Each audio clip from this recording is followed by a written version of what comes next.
never bake them before you skin them, because there's too many blemishes and too many rotten spots in them, and that goes all through the pie if you run into it. And just cook them that way.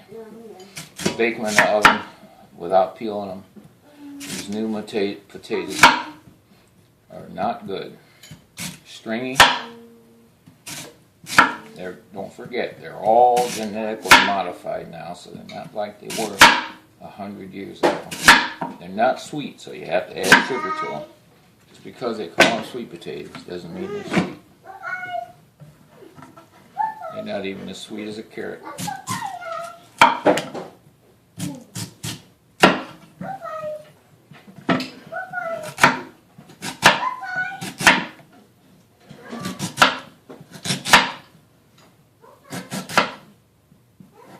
And then I'll take put a cup of, for 4 sweet potatoes, put about a cup of brown sugar in them while you're cooking them. And peach syrup if you have it. And I have it, so.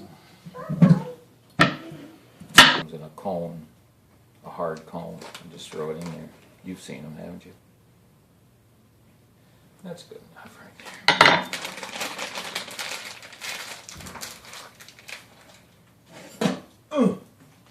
Right there. Now that's not done yet, Victoria. Still got peaches to do. I want you. It's gotta be the big can. It's in the recipe though.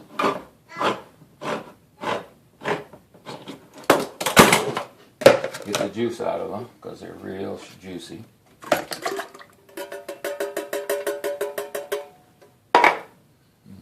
And check them. Check them for the shells, because sometimes you don't want the shells to go through the blender.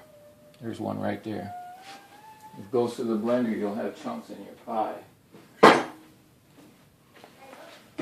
Always check them. Even the other ones, you know, when they're cut in small pieces. You can do this with pears. You can put anything in them, but you don't have to. So you even use sweet potatoes in this recipe, but you got to use a lot of what you're going to use. If you're going to make a peaches and cream pie, you use 4 of those cans, and you blend them.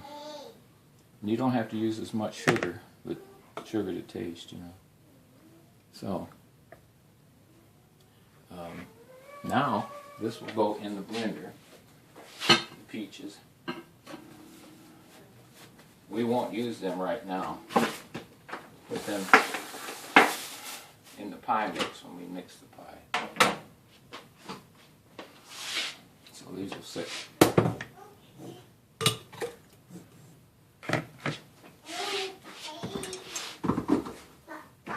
These will set until we're ready to blend them.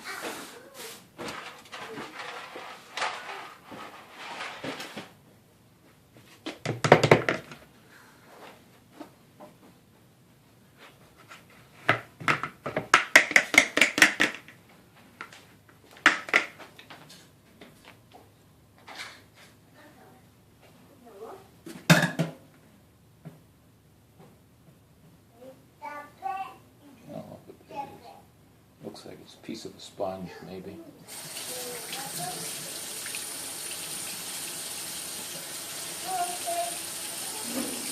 Now this is a tool that a baker or a cook cannot do without. The plastic sweep. The infamous Bondo spreader. If you're a chef, it saves you money. Now you fill the rest of it up with water. Not all the way to the top, because it'll boil over.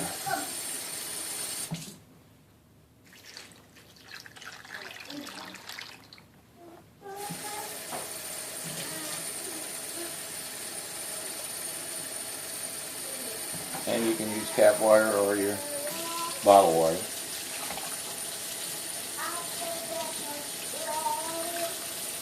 I'm kind of messy with this. Keep it about 1 inch or so from the top, because as they cook, they'll settle down a little bit. That's about it right there. I said it takes about an hour for them to really get tender. because you're going to blend them with an egg beater and not a KitchenAid or something. They're going to you don't want them lumpy, you want them creamy, unless you want a lumpy sweet potato pie. Okay, that's it. And I put a cover on them. That's it for now.